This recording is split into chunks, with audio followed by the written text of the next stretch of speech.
Hi guys and girls, I'm Obsidian Ant and welcome to the best damn places in the galaxy.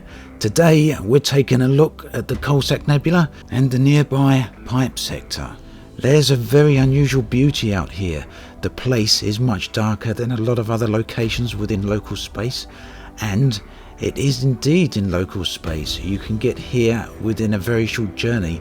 It's just under 400 light years away, so you should be able to make it even in a modest ship.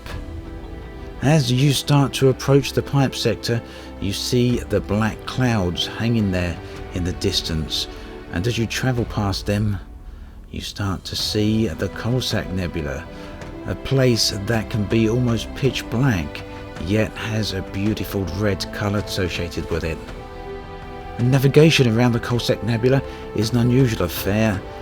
A huge chunk of the nebula itself is pure darkness, and when you're inside of it, a lot of the stars surrounding you are occluded, meaning that the backdrop has a lot fewer stars than you would normally see.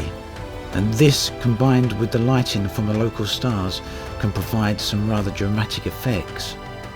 In fact, for me, on my trip here, the local stars were one of the main attractions, especially when you're fortunate enough to find a trinary star systems or even a set of contact binaries.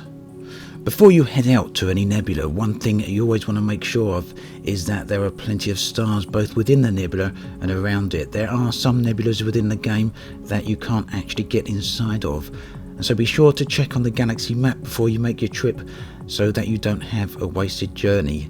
But that is one thing that you don't have to worry about when coming out here to the Coalsack Nebula, because it has plenty of systems within it. Now, not all of the systems have a lot of planets within it, but those that do are very striking. The Coalsack stands out from other nebula in that it has quite an unusual feature. It is split very distinctly between two colours. There's an outer edge that is red. This forms just a small section of the nebula, and the inner section, the black, forms a majority of the nebula. So as you move around it, you can very quickly find yourself in some very different types of locations. If you navigate toward the centre of the nebula, you will find yourself in some very dark space, probably the darkest you will ever have seen within the game. The nebula seems to live up to its namesake and has that name for a very real reason. However, if you move to the outer edge of the nebula, you will see some sights that you will never have seen in local space. And this is when you will really feel that you are inside a nebula. There are two nebulas that are very close to human inhabited space. The Coalsack is one, Pleiades is the other one.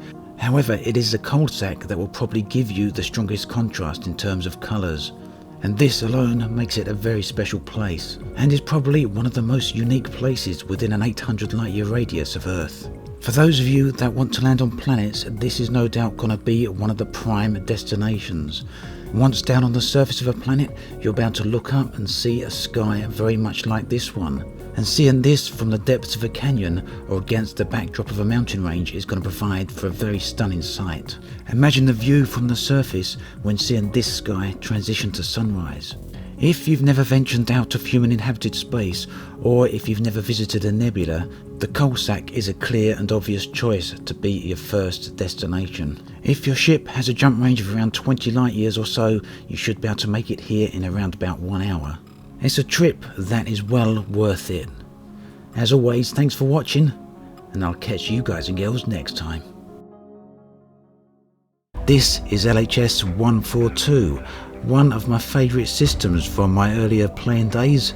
Not only is it in the vicinity of just about everything a player needs, but it is strikingly beautiful as well.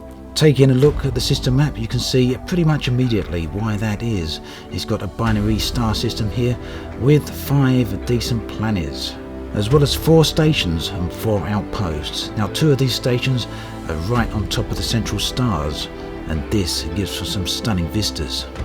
The neighbouring system is LFT 133, and it's more than possible to create a trade run between these 2 locations.